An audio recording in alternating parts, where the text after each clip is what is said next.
Good morning, children. Welcome back to our online classes by Shilpa Patil. Children, if you have not watched my last video, you can touch to the I button and you can watch it again. Today, we are going to see about the biogas, energy from waste material, atomic energy, hydel power, wind energy, solar energy, tidal energy, and geothermal energy. In this, first of all, we are going to learn about the biogas. Biogas can be generated from biotic waste material such as feces of animals and dead leaves, shells, etc. This energy can be used for domestic needs such as cooking, heating water, lighting lamps, etc. This is a biogas plant. Some farmers have raised biogas in their own yards. This is called the biogas digester. Biogas digester. Here we can store the things, and that way through the pipeline we can use this biogas for our different purposes like this. Many farmers are using this biogas, and in their own yards they cater to domestic needs. Domestic needs, their own needs or household needs. Now we are going to learn about the energy from waste material. Waste is generated daily on a very large scale in big metropolitan cities. Waste disposal is a major problem in such places. Like this you can see in big amount of in the metropolitan cities, also in our city also, this kind of waste is a major problem, and this waste can be segregated to use the biotic component to generate gas. This gas can be then used to generate power. In future, this may help to solve the problem of waste disposal in cities. Here you can see this is a plant for generation of energy waste. Also, the city can become self-reliant in terms.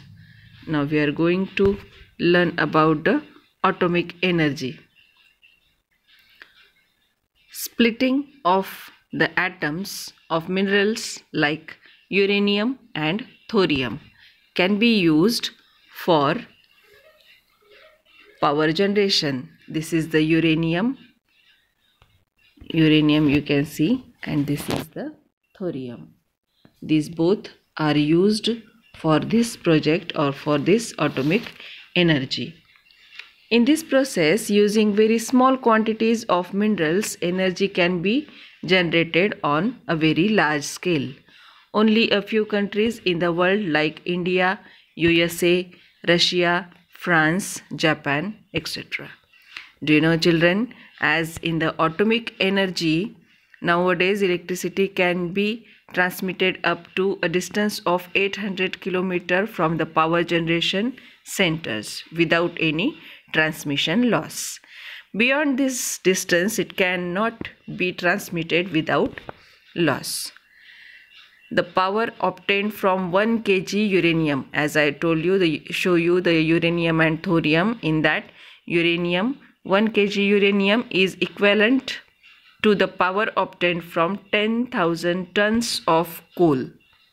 You can understand that 1 ton is equal to 1000 kilograms. That way you can understand 1 kg uranium is how much highly profiled by the companies or the plants. This is one of the plant, an atomic power generation plant. In these plants, these types of plants, uranium and thorium are used for the power generation. Now we are going to learn about the process-based energy resources. In that, hydel power, wind energy, solar energy, tidal energy and geothermal energy we are going to learn in this video. First of all, tidal power. Tidal power is the power obtained from kinetic energy of running water. You know very well, children, and you have maybe learnt the tidal power or the kinetic energy which can be obtained from the running water. Tidal power does not cause any degradation of the environment. Like this, we can get the kinetic energy from the running water, and also the water used in generating power can still be used again. We can use this water again as it used in generating the power. Bhakra Nangal in the Punjab and the Koyna in Maharashtra are the examples of this. This is a tidal power plant, we can say.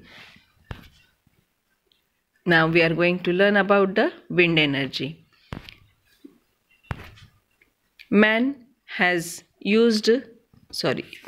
been using this resource since hundreds of years. For example, sailboats. This is the sailboat. By that, man has been used this wind energy, but nowadays wind energy is being utilized for the power generation. Wind energy like this we are using for power generation. For power generation, a wind speed of 40 to 50 km per hour is required. Due to this wind speed, the blades of the windmills turn, generating. These are the blades as it moving, and by this the power can be generated. This kinetic energy is further converted into the electricity. These are the wind energy plants. This electricity can be used for agriculture, domestic use and industries. In the states of Maharashtra, Karnataka, Tamil Nadu, etc., windmills have been erected many places. This way we are getting wind energy through the windmills. Now we are going to, these are the one of the wind powers by which we can get the energy. This way, these are the wires. You can see how this energy can be generated into the power. This one of the example, this windmills are erected in Pune. If you went ever, you can see this. Now we are going to learn about the solar energy. We get light and heat from the sun, as you are learning from the beginning that we are getting heat and light from the sun. We have seen that the intensity of solar energy is the maximum in the torrid zone, and as you know, children, our country also, India also, is in the torrid zone. There is a lot of scope for using this energy. That way, this solar powers plants at Sakri in Dhule district of Maharashtra, device like solar cookers, lamps, heaters, vehicles can be run on solar power. This is one of the example of a solar cooker. You can cook food in this, which can be run on the solar power. Solar power plant at Sakri in Dhule district of Maharashtra, and by that we can run these kinds of vehicles also. This type of lamps also can be lightning through the solar power. Vehicle also, this type of vehicle, solar vehicles also are available nowadays, and it needs the high sun rays or the intensity of sun rays, duration of the sunshine. Now we are going to learn about the tidal energy. Sea waves and tides are movements of ocean water that go on continuously. The movements and the tides in the oceans, we can see that continuously it's go on. Technology has been now been developed to generate power with the help of the speed and force of waves. Here too, electricity is obtained from kinetic energy. This way, the movements of ocean can be continuously go on, by which we can get force also and speed also, and by that kinetic energy can be obtained. This energy is pollution free and everlasting. As you know, children, that the ocean's water cannot be over. That way, this energy is everlasting also and pollution free also. It can be used on a large scale in peninsular country like India. India is a peninsular country. That way, these kinds of plants erected in the ocean also. Efforts are on to start such projects in India.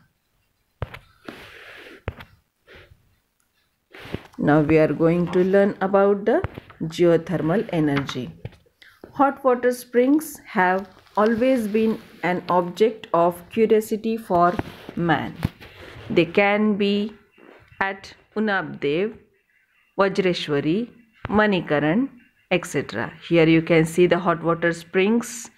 The temperature in the earth's interior increases by 1 degree Celsius at the depth of every 32 meters. Man has now developed a process whereby this underground heat can be utilized to generate power. One such project is located at Manikaran, Himachal Pradesh in India.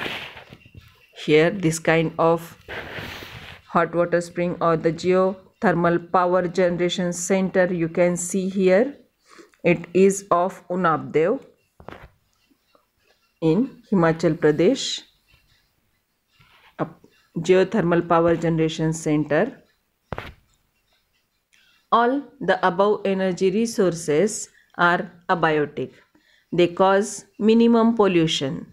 They are also known as inexhaustible energy resources. These are the everlasting also and pollution free also. Do you know, children? The distance from Earth's surface to its center is 6,373 kilometers. The temperature at the center is around 4,000 degrees Celsius. You can understand that how much temperature is there at the center, nearby 4,000 degree Celsius. I hope all of you understand this video, children. Thank you very much for watching it, and other videos also you can watch by touching the